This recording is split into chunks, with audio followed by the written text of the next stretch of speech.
It's a bird! It's a plane! It's Henry Cavill's jaw! Hey guys, welcome back. You're back. Welcome back to the James Bond Show. I'm Krazy Kajeevie, your host. No fears, limits, or substitutes. Guys, a little bit of housework before I get on to my number 4 of my top 5 actors who should play James Bond, or who could play James Bond. So, a little bit of housekeeping. First of all, thank you so much. The subscribers are going boom, boom, boom, boom, boom, boom, up like Superman's cape, up in the air. So, thank you so much, guys. Stick around and enjoy.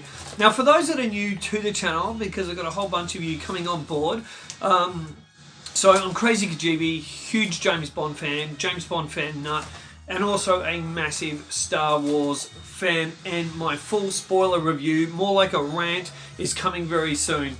The channels out there that I love, and for the last 2 years I've just listened to, and they've inspired me with what I'm doing here. John Talks. I've actually been one of your members, John Talks, I think since about your first 150. I just had a different username. So John Talks, love his channel, so good. Jeremy at Geeks and Gamers, love Geeks and Gamers. Also, you know what he does? He just speaks out. So he just says it how it is. He doesn't hold back. And he's not a shill. So Jeremy, Geeks and Gamers, awesome stuff. Also, Nathan at Anomaly Inc. You are a dirty potty mouth, but I do still enjoy your content. And you say it how it is. You say what we're all thinking. You potty mouth. But who else out there? Mecharandom. Mecharandom is awesome. She just says it how it is too. Also, there's a Irish girl who I've just discovered in the last week or two. Wish upon a vlog, and I really like what she's putting down as well. Of course, World Class Bullshitters, Midnight's Edge. I love these guys. I just listen to their shows all the time, so thank you for the inspiration.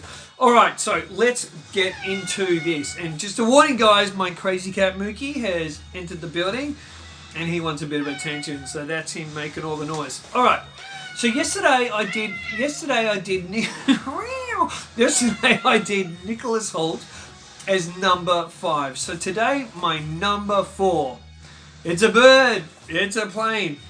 It's Henry Cavill. Now, I know that is not going to be a popular choice for a lot of people. I understand that Henry Cavill is a really popular choice, but I'm seeing 2 camps with the Henry Cavill thing as a potential James Bond. 1 camp, which I'm in, and 2 camp, which other people are in. Now, the first camp is, yes, he looks good. Yes, he's got the look, but he can't act. The other camp is, Henry Cavill looks the part, he should be James Bond. And the acting is not looked at. Okay, so I think when you're casting a James Bond, it's not a matter of, oh, he looks right, make him Bond. Look what happened with Pierce Brosnan.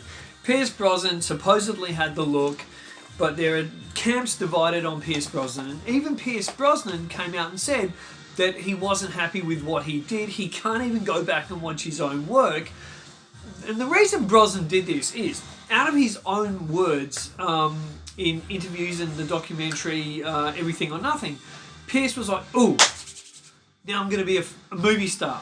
That's what he actually said. Those were his words. He says, now I'm going to be a movie star. That's what Brosnan wanted from James Bond. He wanted to get out of Remington Steele, and in 1987 he got the role in The Living Daylights by default because Timothy Dalton actually wasn't available. He was doing Brenda Starr. But make no doubt about it, Cubby Broccoli's first choice was Timothy Dalton. Brosnan got the role, then he couldn't do it because of the whole Remington Steele contract thing. Brosnan came back in, the film got delayed, he could do it, Brenda Starr finished filming. Dalton was back in after Brenda Starr had finished filming. And if you look what Brosnan did, Brosnan was along for the ride. I'll be a bit Connery, a bit more, and he got lost, and that's why he's known as a hybrid Bond. And I think Henry Cavill could possibly fall into that, and I think James Bond works the best when it's a good actor, someone who's got a lot of talent, but they're not well known. And the best choice, really, or the 2 best examples of that would be Connery, who wasn't a trained actor. He did a bit of training through theatre and whatnot, but he was a talented man, and he had, I mean, the guy was a movie star. He was born to be a movie star / actor. And the other one, of course, is Timothy Dalton, who didn't seek the limelight, and his condition was, we're doing Fleming. I don't need this. I'll turn it around. I'll turn it away unless we can do it my way. And that's what Dalton did. And kudos to Daniel Craig, who did the exact same thing. Because Daniel Craig saw Eon coming at him. He didn't think in a million years that he was going to be James Bond. And when he realised he had power there, he's like, well, we're going to do the novel. This is what I'm going to do. And if you don't like it, could be a swing and a miss. Well, tough luck. I'll give it a go and see you later. I'll go off into the sunset. And that was Daniel Craig's attitude. And he actually also covered those bases, talking about that in the latest Empire magazine interview for No Time to Die. So with Henry Cavill, does he look good? Yes. But he is Superman. Across the world, he is known as Superman. Now, he was great in The Man from U.N.C.L.E. as well. I thought he was good, he was smooth. And that was kind of his first audition for James Bond. As far as his original audition for James Bond, I'm going to talk about that in a moment. But his film audition was kind of like Man from U.N.C.L.E., all smooth, a bit Connery-like.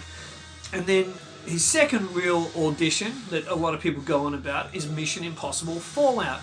And yes, he was good at that. And I'll be honest, I saw more acting range from Henry Cavill in that film. And I think when you're opposite Tom Cruise and other high-caliber actors that they have in the Mission Impossible films, it will push you a bit. So I did see more range from him in that. His Superman to me was always very bland. Now, do you need the world's most experienced actor to play Bond? No, you don't. And here's the thing I think. I would put it this way. If Henry Cavill gets the role of James Bond, I'm fine with it. Remember, this is my top 5 actors that could be James Bond. So to have him in my top 5 out of every actor that exists, don't be giving it a thumbs down, guys, or you Henry Cavill fans, because I'm actually saying, yeah, he could be James Bond. Now, I think the advantage for Henry Cavill being Bond would be if they go back to kind of big film Bond. The Jason Bourne Bond experiment goes. This hybrid Bourne Bond thing goes. And they go back to classic Bond, and you could see Cavill coming into like a bar with a white tux on, lighting a cigarette, like Connery and Goldfinger, looking at his watch and there's explosions behind him. That's how I could see Cavill.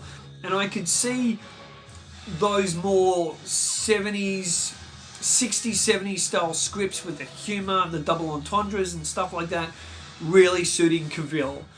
If it's the real full-on Timothy Dalton acting stuff and the Daniel Craig acting stuff, that might be a little bit of a weak point for him there.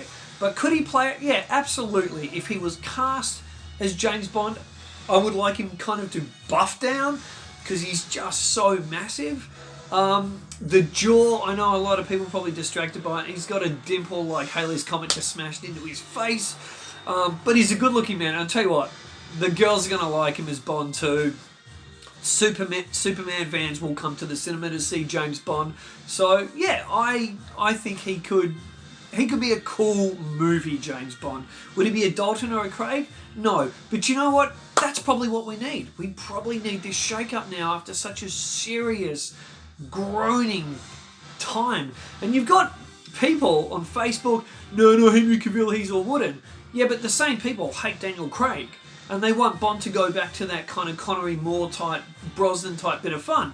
Well, if you want that, then honestly, Henry Cavill is your man. He's perfect for that. So that's my take on Henry Cavill, guys. So he is my number 4. I've got him at number 4 because I think there are 3 actors that are just better suited to bringing out Ian Fleming's James Bond on the big screen. Guys, if you like this, please give it a like. Really important to me. But more than anything, I love your comments. So let me know what you think of Henry Cavill in 4. And with a bit of reason. Do you see my reasoning behind it? I'd love you to think about it in reasoning and like you're a casting director and what you've got to look at for marketing, longevity, age and all that. Now, I did say, I'm going to finish this video off because I did say I'd talk about his original audition. So the final 3 back in 2005 to take on the role of James Bond in 2006 Casino Royale was Sam Worthington, the Australian actor, and I'm so glad he did not get it, he's a twat, was Henry Cavill and Daniel Craig. The final two were Henry Cavill, Daniel Craig, and famously Martin Campbell wanted Henry Cavill. Barbara got away, she wanted Daniel, she got Daniel. I honestly think once Daniel Craig was caught up for an audition, I think everyone else showing up was a waste of time because Barbara just had this guy after seeing Layer Cake, she had him in her mind. But Cavill was about 23 or 24 at the time. He's now 36 and he's about 6'1.5", I believe. Big guy, so on a physical level, yeah, he could bring back that suave Connery type Bond. Guys, that's all I've got for you today, and you know what I'm always gonna say at the end of this video? Well, I'm actually gonna say come back tomorrow because I've got number 3. Now I'm working a big shift tomorrow. I'm actually being asked to come and help out, so my 5 days off has gone like I knew it would. So when I come back tomorrow, I am going to do my number 3, or keep an eye out for the James Bond show tonight. I might do a sneaky one before I go to bed. Okay, guys, so until next time, keep on bonding and say hi to your mum for me.